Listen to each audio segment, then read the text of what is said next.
So we got this new pair of earrings, vintage earrings. And then this is J and 14K gold. So I'm gonna try to polish it. And this is a video series for our how to care for your vintage jewelry. Do subscribe if you like the video. Like, share, and put in the comment. Let me know what you want to see next. So I'm gonna kind of use jewelry polishing cloth, and this is one that has two sides. So the inside is supposed to have some chemical, and then the outside is just for polishing. So I'm just gonna try to avoid the J part and just kind of rubbing on the gold, because for J you don't polish with chemical. You can polish it with just non-chemical polishing cloth, and then you can polish with wax, but that's pretty much it. And if your J have a little ding or scratches or something, and then you might want to send it to a jeweler that specialize in J, so they have kind of machine that can actually polish your J and then take off that blemishes, that surface blemish. So depending on how deep it go, then they can take off. But of course, your stone or your bangle or whatever J jewelry you have, you're losing some of that mass, right? Because it's polishing down. So you're trying to use the cloth and just kind of rubbing until it shines pretty much. So just keep rubbing, and then once you're done, and then you can use the outer layer to kind of boxing it and then remove any residue of the chemical.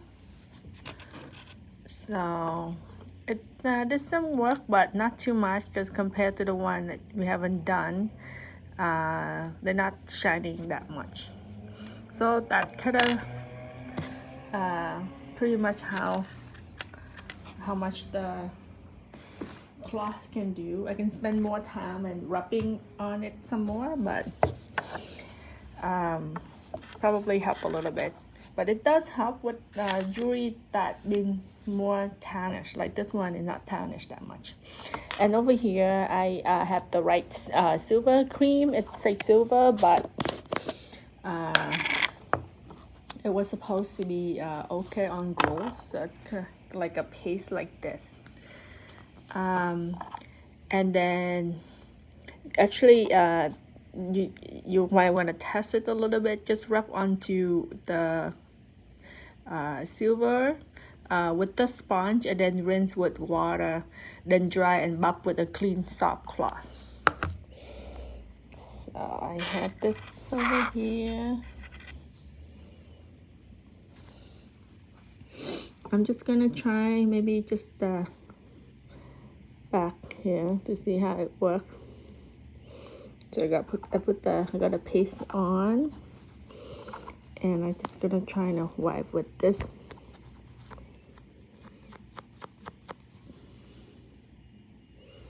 Yeah, I think it does look a lot shinier.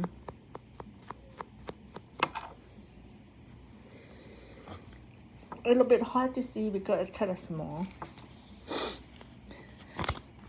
I'm just gonna use this jewelry polishing cloth to kind of wipe it. So you can actually see it's more shiny now compared to this one. This one was the one that was done with just the cloth itself. So this one just the cloth with some chemical. This one with the product.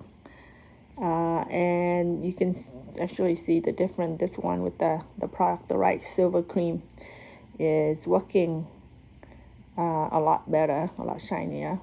So I think we can go over the whole gold piece, and then we'll see how it is.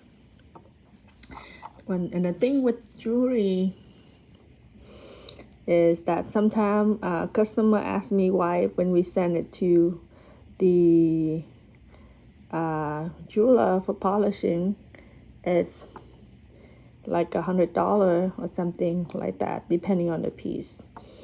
And why it's so much, right? Because you look at these jewelry, they're not just one flat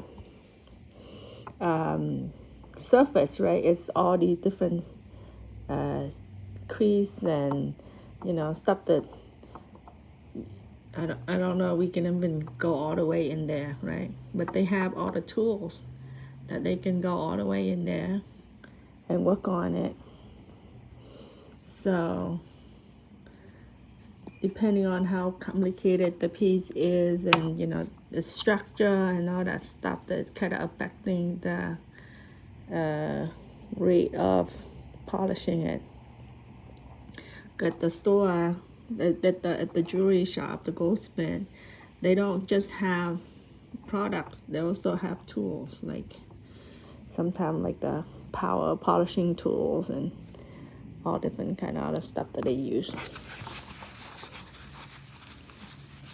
So I'm trying to be very careful and not get these products on the J.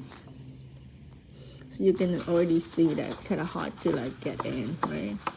But it does work wonder. Like everywhere we go and we want to polish a little bit, it's get a lot shinier.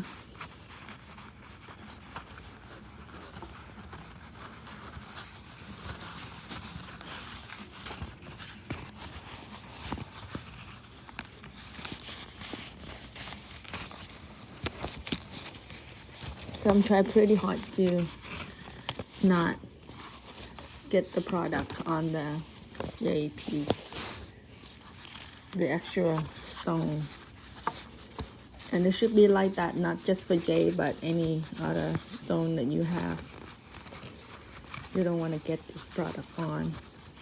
That potentially might affect the stone itself.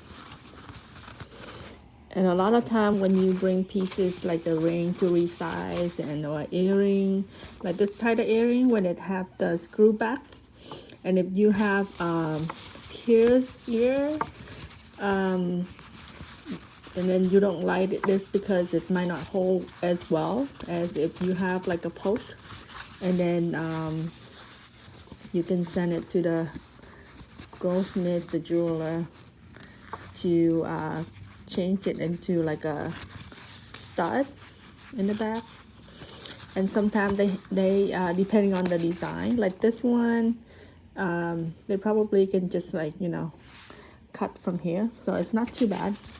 So maybe not that expensive, but other earrings, if they have the J or anything too close to where they have to cut and then heat it up, to convert it to put in a stud, then they have to remove the stone and reset it. So that's gonna like double or triple the cost of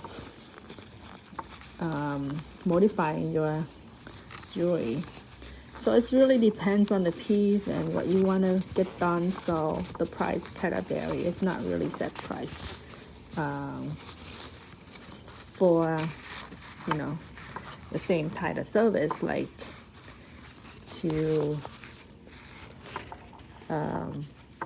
like say change this earring from a screw back to a stud. So I still have something in there that I probably have to clean with a toothpicks and Q-tip, but it's getting a lot better. So let's compare.